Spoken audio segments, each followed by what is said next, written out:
एक नाशिक न्यूज, प्रेक्षकांचा विश्वास आणि निष्पक्ष पत्रकारितेची ओळख।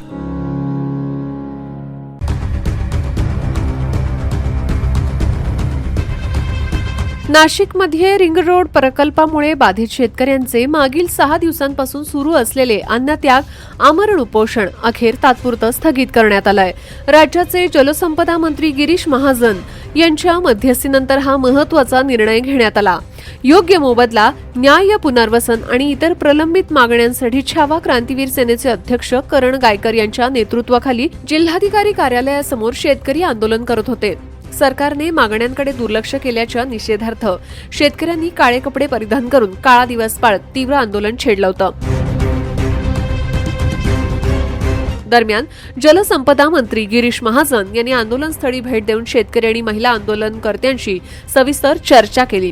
यावेळी त्यांनी मुख्यमंत्री कार्यालयाशी दूरध्वनीवरून संपर्क साधत 2 दिवसात मुख्यमंत्री देवेंद्र फडणवीस यांच्या अध्यक्षतेखाली बैठक आयोजित करण्यात येईल, तसेच शेतकऱ्यांच्या सर्व मागण्यांवर सकारात्मक चर्चा करून योग्य निर्णय घेतला जाईल असं आश्वासन दिलंय।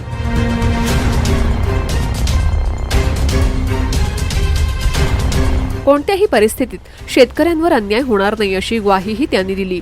या आश्वासनानंतर छावा क्रांतीवीर सेनेचे अध्यक्ष करण गायकर यांनी शेतकऱ्यांच्या संमतीने अन्नत्याग आमरण उपोषण तात्पुरतं स्थगित करण्याची घोषणा केली। आता मुख्यमंत्री स्तरावरील बैठकीत काय निर्णय होतो याकडे सर्वांचं लक्ष लागलं असून न्याय्य हक्कांसाठीचा शेतकऱ्यांचा लढा पुढेही कायम राहणार असल्याचं आंदोलनकर्त्यांनी स्पष्ट केलं आहे। रिंग रोडचे जे बाधित गावं आहेत, आउटर रिंग रोडचे, त्याचं एक तर अलाइनमेंट बदलण्याच्या संदर्भामध्ये आणि शेतीच्या किमतीच्या भावामध्ये म्हणजे विषयी आंदोलन 6 दिवसापासून या ठिकाणी चाललेलं होतं। आज आंदोलन या ठिकाणी संपलेलं आहे। उद्या कॅबिनेट झाल्यावर किंवा फारचा परवा, अजून माझं मुख्यमंत्री मोदयांशी बोलणं झालेलं नाही, पण त्यांच्या PSC मी या ठिकाणी बोललेलो आहे। उद्या कॅबिनेट झाल्यावर 3-3:30 वाजता किंवा परवा माननीय मुख्यमंत्री मोदयांसोबत यांची बैठक त्या ठिकाणी होईल। सर्व संबंधित अधिकारी त्या ठिकाणी हजर राहतील आणि यांच्या ज्या प्रमुख 4-5 मागण्या आहेत त्याविषयी आपण निश्चित चर्चा करू।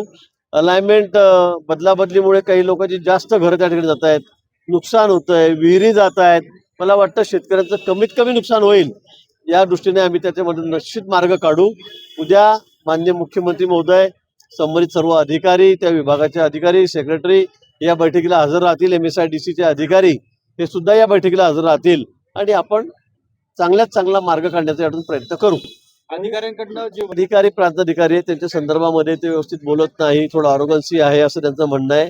मागच्या काही वेळी सुद्धा थोडी वादावादी त्यांच्यामध्ये झालेली होती। निश्चित त्यांनाही समज दिला जाईल किंवा माननीय मुख्यमंत्री मोदयांच्या कानावर टाकल्यानंतर ते या संदर्भामध्ये काय कारवाई करायची, काय निर्णय घ्यायचा ते घेतील। महाराष्ट्र राज्याचे मुख्यमंत्री देवेंद्रजी फडणवीस यांच्यावर महाराष्ट्रातल्या शेतकऱ्यांचा विश्वास आहे। गिरीश भाऊ त्याच्यामध्ये आहेत, पण काय होतं, गिरीश भाऊंचं ते खातं नसल्यामुळे अडचणीत होती। म्हणून महाराष्ट्र राज्याचे मुख्यमंत्री देवेंद्रजी यांनी शेतकऱ्यांना भेटावं, त्यांच्या व्यथा समजून घ्याव्यात आणि आमच्या 4च मागण्या आहेत ज्या सरकारला सोडवणं एकदम सहज शक्य आहे।